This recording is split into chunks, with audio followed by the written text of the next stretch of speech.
Films are made up of sequences. Sequences are made up of scenes. And scenes are made up of shots. But we must understand the characteristics and storytelling value of each shot. Don't be a... In this video, we'll begin with the big picture and work our way down. We're going to define the essential shot sizes in a filmmaker's toolbox and how to use the right shot at the right time to create memorable moments on screen. This is episode 1 of The Shot List. Shot size. Shot choices help establish the rhythm, tone, and meaning of a scene.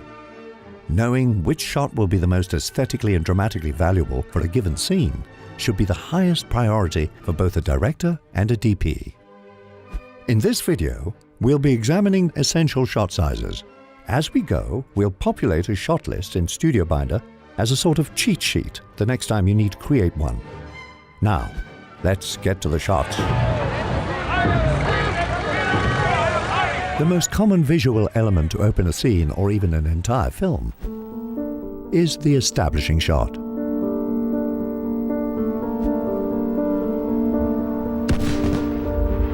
It is typically wide enough to establish the geography, time of day, show the scale of subjects in relation to their environment, and is often used to transition between scenes.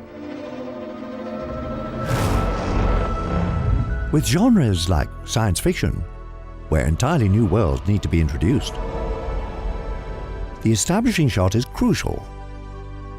Blade Runner 2049 opens with a series of establishing shots. We get the first impressions of near-future Earth with industrial and futuristic farms outside the city. So remember, an establishing shot is a crucial introductory component of any scene. It can mark a transition to a new location, or introduce crucial details about the location or world. The establishing shot is often followed up with a master shot, or simply the master.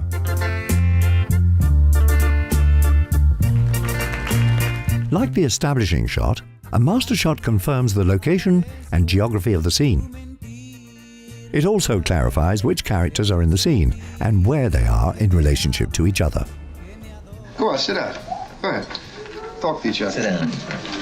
Hey, Mr. Einstein. Here we see a master from The Godfather Part 2 framing the Corleone family around a dinner table. Hey, Sally, get in here.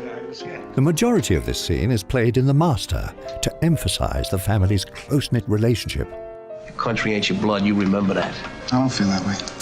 Until Michael drops some devastating news. Well, if you don't feel like that, why don't you just quit college and go to join the army? I did. I enlisted in the Marines. Mikey, why didn't you come to us? What do you mean? I mean, Pop had to pull a lot of strings to get your deferment. I didn't ask for it. I didn't ask for a deferment. I didn't want it. What's wrong? Come on, knock it off. Come on. But it also helps make Michael split from the family visual from this to this. Stupid. And we feel the emptiness around him that much more. Remember, the master captures the scene playing out in its entirety, providing the editor with something to cut out to, if necessary. Moving on. Wide shot, WS. Let me tell you about my boat.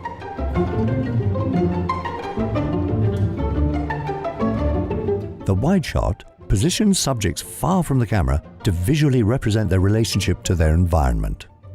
This is distinct from the establishing shot, which is about location. The wide shot is principally concerned with the scale of the subject. I'm finished. It can be used when you need to make subjects appear lost, lonely, or overwhelmed, or comment on a subject's relationship to their environment. In this wide shot from Phantom Thread, we can see the characters Alma and Reynolds dwarfed by a messy ballroom. Paul Thomas Anderson could have ended the scene with close-ups to capture the characters' emotions.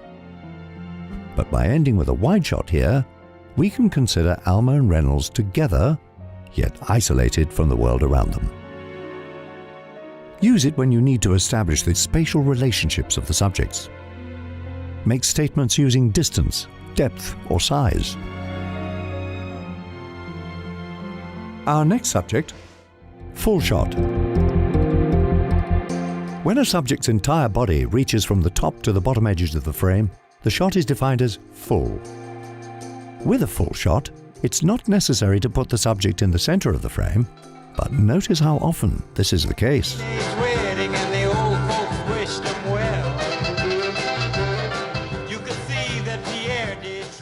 This example is effective because it is tight enough to tell a story with the character's face, but wide enough to further the story by observing her entire body, posture, and wardrobe. So remember, a full is composed head to toe, and you can use them when you need to make statements about a subject's physicality and present a character in all their glory. Moving on.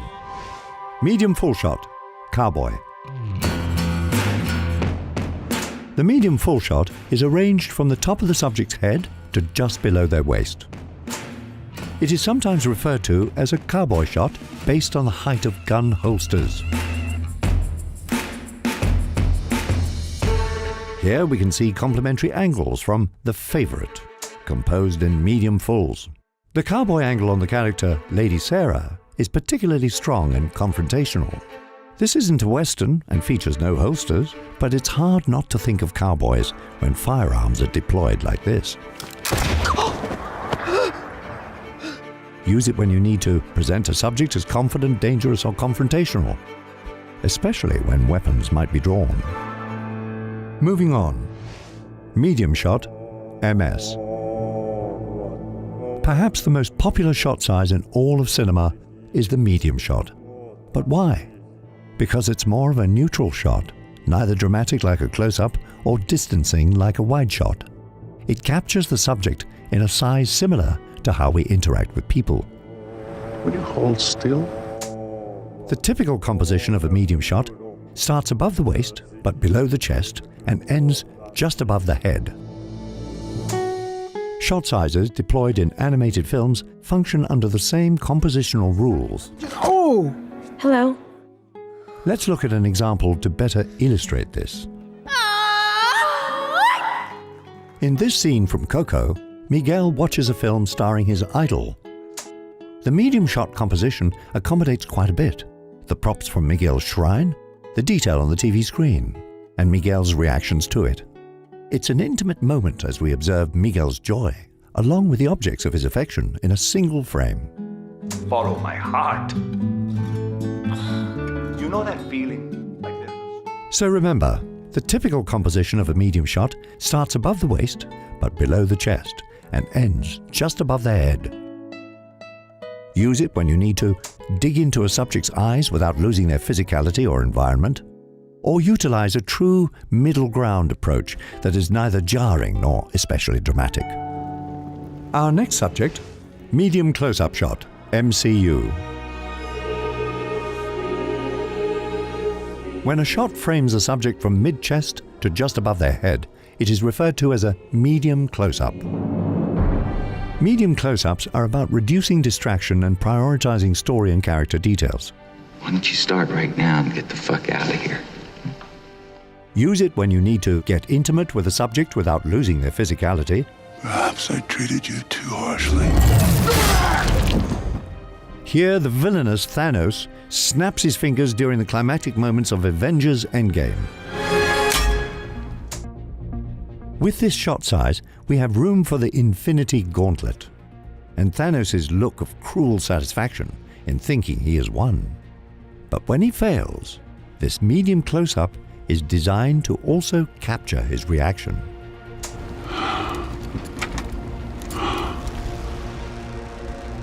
Remember, a medium close-up is roughly head to chest. Are you ready for it? It's the close-up. See you. Here's Johnny.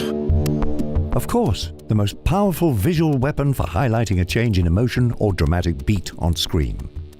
Close-ups are most often arranged at eye level, better to dig into the windows of a soul. In this shot size, we have a front row seat for a character's thoughts and feelings. Who is it? Will you help me? Yes, anything. The close-up is about empathy and illustrates how dramatically effective it can be in a time of decision or anxiety. Our final category: Extreme Close-Up Shot, ECU. An extreme close-up, or ECU, frames a subject to isolate a specific area. This could be lips, ears, or nose, but the eyes are typically the focus. Like here in Kill Bill Volume 1.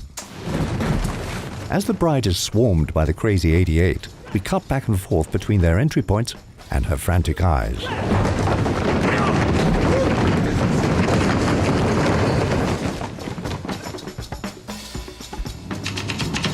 But when the function of a specific prop or an intimate detail is necessary, filmmakers will often rely on the insert shot. Inserts are most commonly used to highlight and isolate something crucial to the narrative.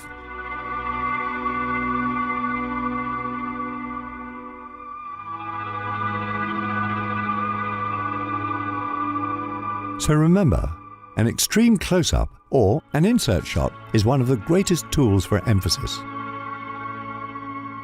It is the most intimate, dramatic, and potentially startling of all shot sizes. So, this is our shot list made in Studio Binder so far.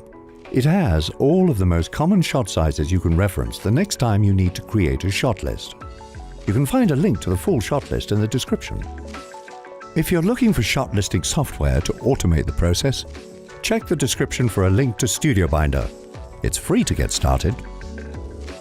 In the next episode of this series, we'll explore framing and composition. Subscribe to our channel, click the bell to stay in the loop, and happy shot listing!